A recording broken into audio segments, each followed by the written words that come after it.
આપણે રાજા બલીનું ચરિત્ર વિશે થોડીક વાતો કરવાના છીએ. તો આપણને બધાને લગભગ ખબર જ છે કે રાજા બલી છે ને તે પ્રહલાદની ત્રીજી પેઢી છે. પ્રહલાદના દીકરાનું નામ હતું વિરોચન અને વિરોચનનો દીકરો એટલે બલી. અને બલીના પત્નીનું નામ હતું નિંદ્યાવતી અને તેમના માતાનું નામ હતું હિતાલાક્ષી. તો આવા જે બલી છે તે બલીને વિશાલાક્ષી છે એ પાછા જે બલીના માતા છે તે તારકાસુર નામનો જે રાક્ષસ હતો ને તેનો મહામંત્રી તેમની પુત્રી હતા.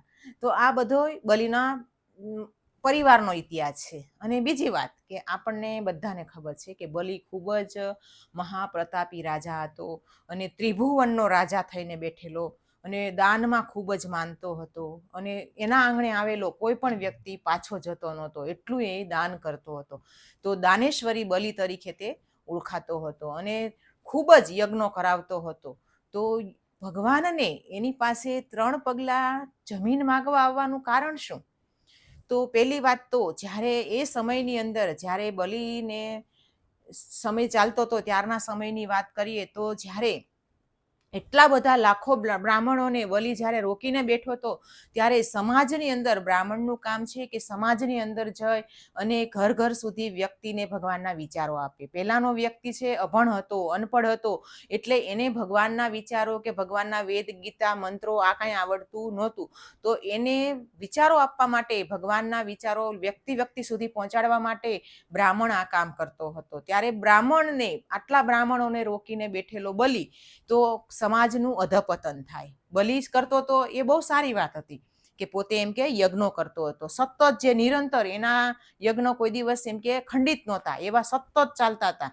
તો કહેવાય કે આટલો બ્રાહ્મણોને રોકીને બેઠેલો એટલે ભગવાને એવો વિચાર કર્યો કે આને કાંઈક હવે મારે કરવું જોશે એમ.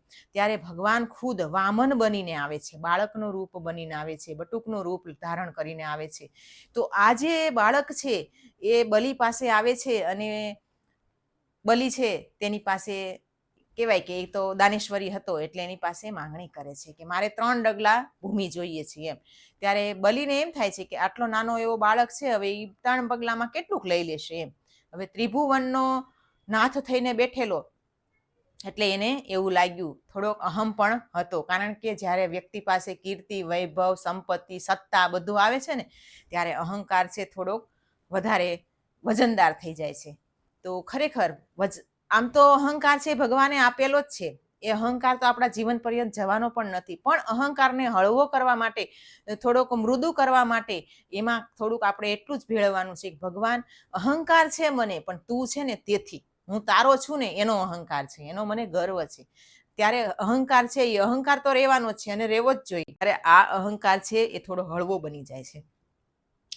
તો જોઈએ તો કે બલી પાસે 3 ડગલા ભૂમિ માગે છે ભગવાન અને બલી આપવા માટે વચને બંધાય છે અને પાણી મૂકે છે. ત્યારે શુક્રાચાર્ય એને રોકે છે. એ કોણ હતા?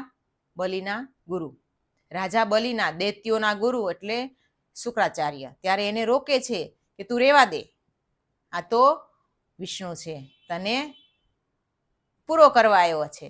ત્યારે બલી કહે છે કે હવે તો મેં વચન આપી દીધું છે અને હું કોનો દીકરો, હું કોનો પૌત્ર છું? જે પ્રહલાદ કે જે ભગવાન માટે જીવન જીવી ગયા અને એને બચાવવા માટે ખુદ ભગવાનને આવવું પડ્યું, આવા પ્રહલાદની પેઢીનો હું દીકરો છું. મારી પેઢી કઈ છે? તો કે મારી પેઢી છે મારા પ્રહલાદ, મારા દાદા. તો એમ કે હું હવે પાછો હટી શકું નહીં. ત્યારે બલી વચને બંધાય છે અને આપણને બધાને ખબર છે કે આપણે વાર્તા સાંભળેલી જ છે, આ બધી કથા પણ આપણે સાંભળેલી જ છે. પણ કહેવાનો હેતુ એવો છે કે વ્યક્તિ વચનથી બંધાય એ ક્યારે બંધાય છે કે એને વિશ્વાસ હોય છે.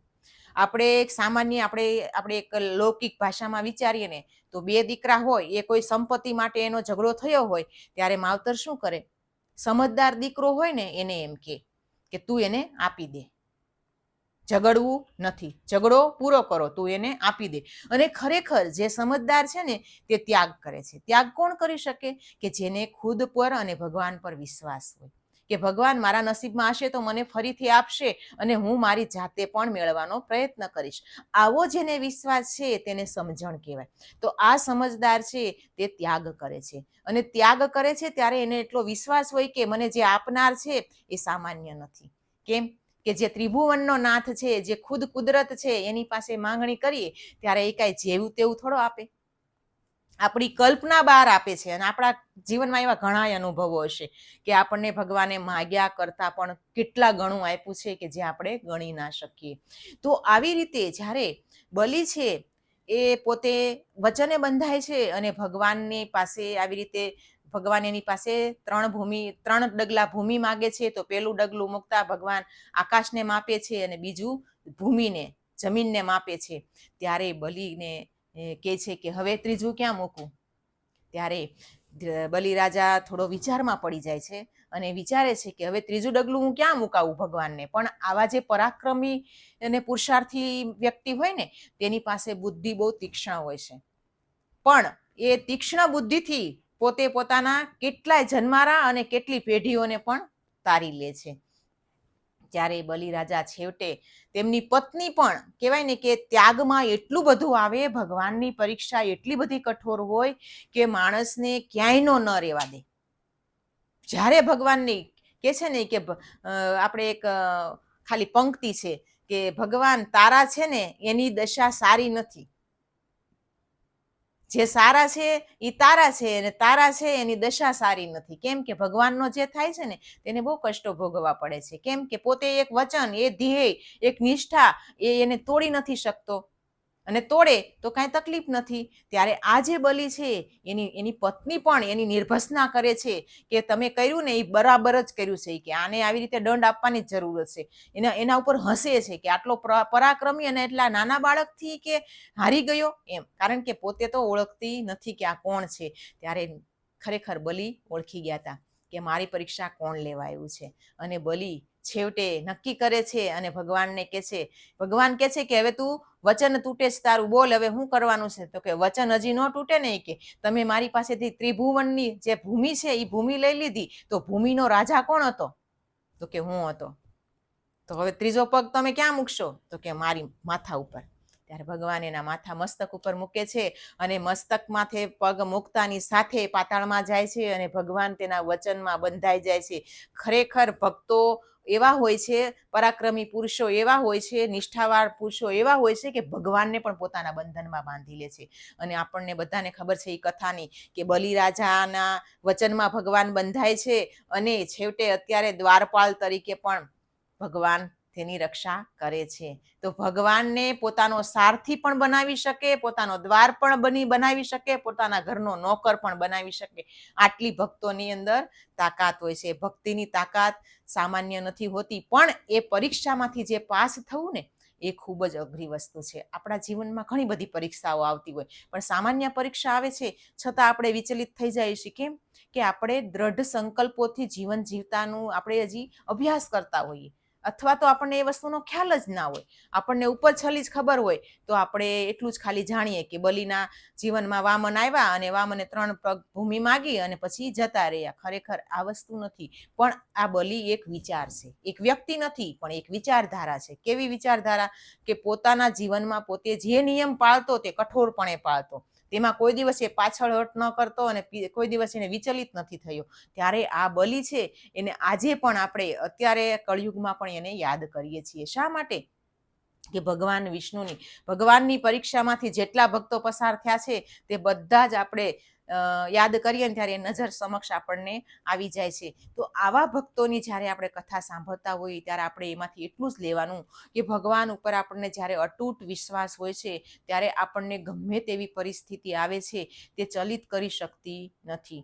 તે આપણને હરાવી અને પાછળ પીછેહટ કરાવી શકતી નથી. કેમ કે આપણને એટલો પૂર્ણ વિશ્વાસ, અને ખરેખર જેને ભગવાન ઉપર બેસાડવો હોય ને તો પૂર્ણ જ વિશ્વાસ હોવો જોઈએ, અધૂરો વિશ્વાસ ન ચાલે, કારણ કે ભગવાન પણ પૂર્ણ છે.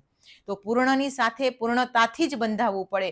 જો અધૂરાપણેથી બંધાઈએ તો આપણું એનું બંધન થતું નથી. ભગવાન સાથે જો આપણે બંધનમાં આવવું હોય, ભગવાનને આપણા બંધન સાથે જોડવા હોય, તો ખરેખર ભગવાનની જે પૂર્ણતા છે તે મારા વિશ્વાસની અંદર પૂર્ણતા હોવી જોઈએ. અને આવો જ્યારે અતૂટ વિશ્વાસ આપણા જીવનમાં આવે છે, આપણા જીવનમાં આપણને અનુભવાય છે, ત્યારે ખરેખર ભગવાનને બોલાવવા પડતા નથી, પણ ભગવાન ખુદ આપણી સાથે સતત હોય એવો આપણને અનુભવ થાય છે.